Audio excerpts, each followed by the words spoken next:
In today's episode, I'm joined by Akanksha alumnus Rohit Chouhan, a first-generation learner shaped by one powerful lesson: choose excellence over success. Today, as an advanced analytics advisor, he's turning his passion for AI into meaningful work. This conversation is about what happens when the right environment, the right teachers, and the courage to choose excellence comes together.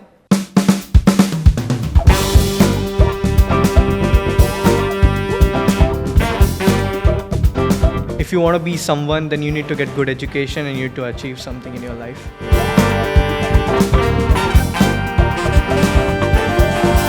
My name is Pragya Deepak, and this is Made for More.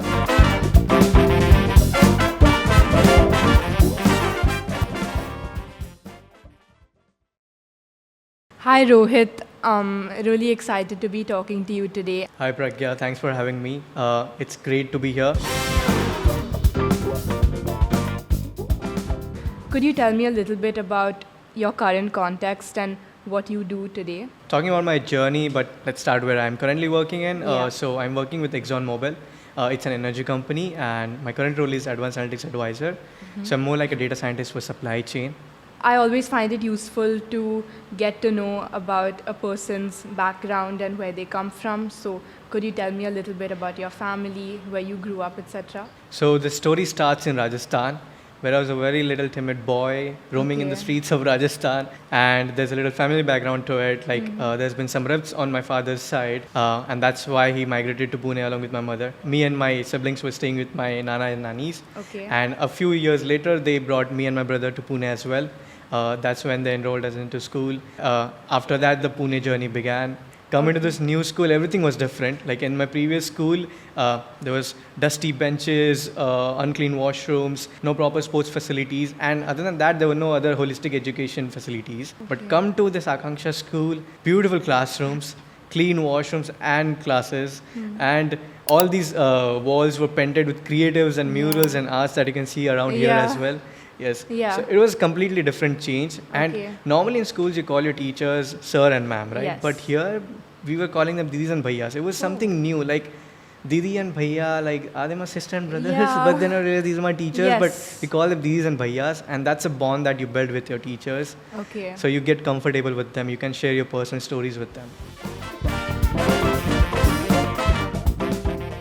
You are also a first generation learner, right? Yes. What impact do you think that's had on your family? So I am the most educated person in my family, and the impact it's had is like the financial support that now I can also provide. Like Okay. previously it was just my father, Okay. and he was supporting like not one but two families, our family and my mother's family. Having this job has given me financial freedom. Okay. Like we have dreams, like I want to do this, I want to spend it like this. Yeah. But when you are actually doing this, you can really Yeah. do that. You can Yeah. use that money that you have earned. Yeah. Also, I realized that if you life cannot progress like this. If you want to be someone, then you need to get good education and you need to achieve something in your life. Were there any teachers in the Akanksha school that were different from your old school? Any different teaching style that made them unique or special to you? Many and all. Okay. So let's start with the first one. Shriram Bhaiya, he was my teacher for third grade. So in this new school, we used to have class meetings every week Okay. where we used to discuss concerns and appreciations. So that's how you actually highlight to your peers that this thing that you did makes me feel bad, or this thing that you did, I appreciate it, thanks for doing that. So that's kind of a thing that builds any closeness towards all your classmates. Yeah.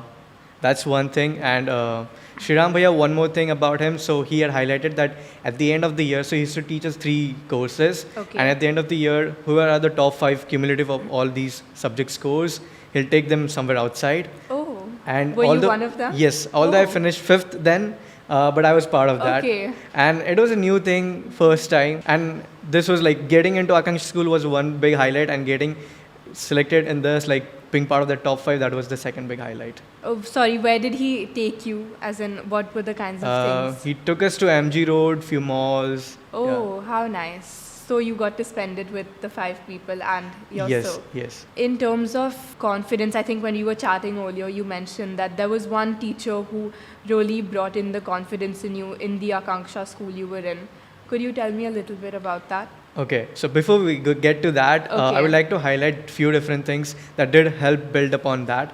So we used to have assembly meetings, and every day one of the class has to present it. Okay. So that's how it started. But then come into third grade, so our annual fest used to be called Ankur, and at the end of that annual fest, we used to have a drama, and that drama was actually curated by Ratan sir. Okay. And that journey, in fact, begins like we used to have clubs, and there was this called drama club that I enrolled in. I was new to this. I wanted to learn about acting. I wanted to get my stage fear off of it. So through that entire journey of that drama club, he helped build that confidence, take that stage fear out of you. He taught those acting skills that you are never supposed to face your back towards the audience. And I was the youngest in that group that did that skit. Changing topic from drama to more of academics, Yeah. You mentioned earlier that when we were discussing that your love for history and the social sciences really came back to you Yeah. because of a teacher again. Right. What was the role she played, and what about her teaching style was so unique? Before she came into the picture, I didn't like history and geography. I used to hate it. Okay. Even I used to get really bad grades in it. But then come 5th standard, Manza Didi is here. She's with her new innovative techniques.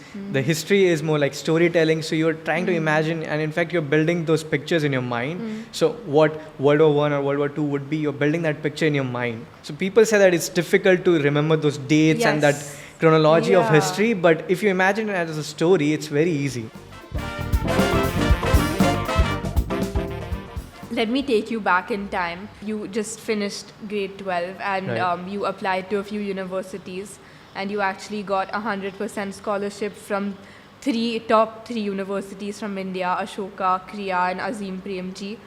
Yet you decided to go down the route of retaking the JE. I think most people would have killed to be in your position and would have taken the offer of the 100% scholarship. But what made you change your decision to go down the JE route? So, firstly, through Akanksha only, I got introduced to these 3 universities, and it was towards the end of 12th where we started applying for it. And they had multiple rounds, and I wanted to excel at it. So, I did Okay. end up getting into all of those 3, getting those Okay. offers with Yeah. 100% scholarship. The first JE that we had was in January. I didn't Okay. get a good percentile in it, so it was a risk. So before COVID, this is like 1 to 2 weeks before COVID, I had to take a decision like whether to join any of these universities or wait for the next JE. But then COVID hit. Now the decision was even tougher, like wait for the next JE round in September or get into any one of these with 100% scholarship. But I was always passionate about maths and physics and driven by excellence. I decided that it's going to be tough. It's going to be Yeah. tough because in COVID, you're confined in a house. You have to continuously focus on your studies. It's very difficult with Yeah. all the disturbances and all the emotions that the family is going through. Yeah, so it was tough. But then I took a decision that I'll give my best and I know I can make it. Yeah, that's when I gave away all those 3 offers and then I went for the next JE. So you took the JE, you got into NIT Nagpur. Tell me a little bit about your journey at NIT. So at NIT, so I didn't get a very great JE rank. It was good enough. Everyone here is coming from great schooling background. These are like some of the top minds. Okay. And I'm like, I learn from them. I have to get better. In the first year, so we have a briefing with our seniors, and they tell that getting a 10 CGPA in any subject is very difficult. If you get it, you're great. So my goal was like get 10 CGs in few subjects. But the subjects were so interesting. They were aligned with maths and physics that they clicked with me, and yeah, I ended up getting very good CGs. You also mentioned earlier that you were the gold medalist across all Yes, batches yes. at NIT in your year. What were you feeling at that time? So I was not aiming for the gold medalist in first or second year, but come third year when my scores were really nice, so all of those online teaching grades did get adjusted. Like people's wherever you are, you came to that picture, and then I Yeah. realized that I could actually aim for it. I was at that moment 4th or 5th overall. And the difference was huge, so I had to get through it. But I was determined that I want gold medal. It was a dream that was very far, but I Yeah. was determined that I want to get the gold medal.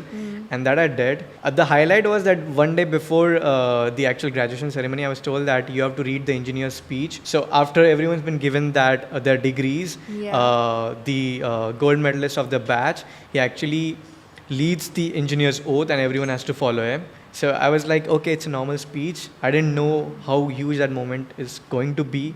But then when I stepped onto the podium and when I looked at the entire batch, that entire auditorium full of people, and they were following me, like I was saying the oath, it was complete silence when I was saying an oath and they were following it. So that was a complete different moment. No, that must have felt really special. Even like my family, so they couldn't make it to graduation, but they followed online and they were very happy, very proud of it. Just, you mentioned that Exxon, you work in the field of AI. Could you tell me a little bit more about how AI has had an impact on what you do today? When we think about AI, artificial intelligence, people normally think AI as like something that can do anything that's magical. But it's all mathematics at the back end of it. You know ChatGPT and all of those chatbots, right? Yes. But at the back end, there are large language models, these AI models.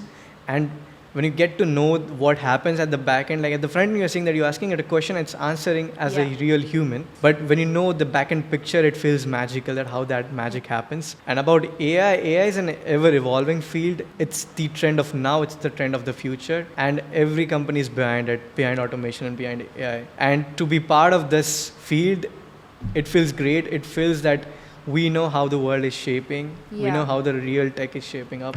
Do you think in the future AI will be taking away jobs, especially since you work very closely with AI? So there are many great industry experts who have talked a lot about on this topic. Okay. But I would say that when you look at this perspective, think about that this is an era where everything is evolving very fast. The technology is evolving, the jobs are evolving, and you cannot stay in the same career for your entire life. You will have to change your careers at least 2 to 3 times. And that's why you need to keep building those skills and keep learning new things. You need to have that habit. I would not say AI will take jobs, it will substitute jobs. But will it also create more jobs? It will create jobs. Okay. Because you need someone to build those AI models, right? Yes, to build those absolutely. AI solutions that can deliver business value. You know, AI is on everyone's mind, and sort of it's in demand currently. It's sort of the hot field, if I may say. What is your advice? What is one piece of advice you'd like to give to anyone who's looking for a role or a job in AI? You don't need a degree.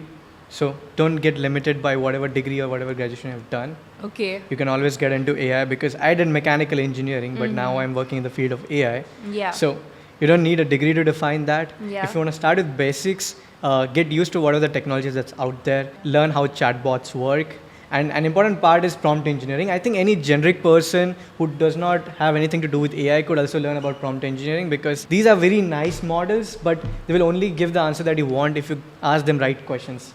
So when you say that it's not giving the right answer, it's not giving right answers because you're not asking the right questions. And speaking about advice, you gave the JEE 2 times. Right. What is one piece of advice you would also like to give students who are out of school, who are preparing for the JEE? For folks preparing for JEE, I would say that even I didn't take any coaching, but it's nice if you take coaching, because those are particularly tailored to help you answer those particular questions. Like every exam has got a format, every exam has got a way to crack it. And I mean, obviously from your own excellence of the concepts, you can crack it. But there are some easy hacks that you can solve the questions with. But be curious. I would say that is the message, because as part of my journey at Akanksha School, I was taught to be curious. I used to ask a lot of questions, and that followed me with my 11th and 12th as well, and even in my undergraduate college. Even in my corporate life, I'll ask a lot of questions. Before we wrap up, let's move on to a fun segment, the rapid fire round. Okay. 3 phrases to describe the role Akanksha has played in your life. 3 phrases. This is kind of motto of my life: patience, perseverance, and excellence. Where do you want to be in 10 years? Oh, that's tough. To be an industry leader. If your life were to be made into a movie, what would it be? Or song? That's a difficult one. I would like Iron Man. I would like it to be Iron Man. Okay. One word your school friends would use for you. Curious. If you could switch lives with anyone, who would it be? I would want it to be Lewis Hamilton, but given his current situation and his current car, I would want to switch with Max Verstappen. Okay. Try to understand the other perspective as well. Nice. One small joy that gets you through tough days. One small joy. Like Food. mine would be, same. Yeah. One thing you hate about being an adult. One thing I hate, being responsible. Are you a morning person or a night owl? Kind of switching between both of these. One app you use way more than you admit. One app that I use more, Instagram lately. What's your go-to emoji on WhatsApp?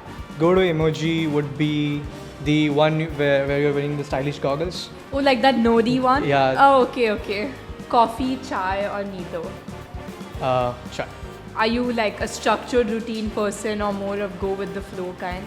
I was a structured routine person, but my friends are go with the flow. Okay. So when I'm with them, I'm go with the flow person. Okay. Front bench or back bencher? I've been front bencher my whole life, but I didn't say this. But in my 10th standard, I was back bencher. I used to sit at the back. Do you snooze alarms or ignore them completely? Snooze. That's all from me today. Thank you so much for your time, Rohit. This whole conversation has been very special and lots of things for me to learn from, especially since I'll be taking my board exams in May. But thank you so much for making the time for this. Thanks for having me, and you've been a great host. It's been great. The questions were really nice. Thank you so much.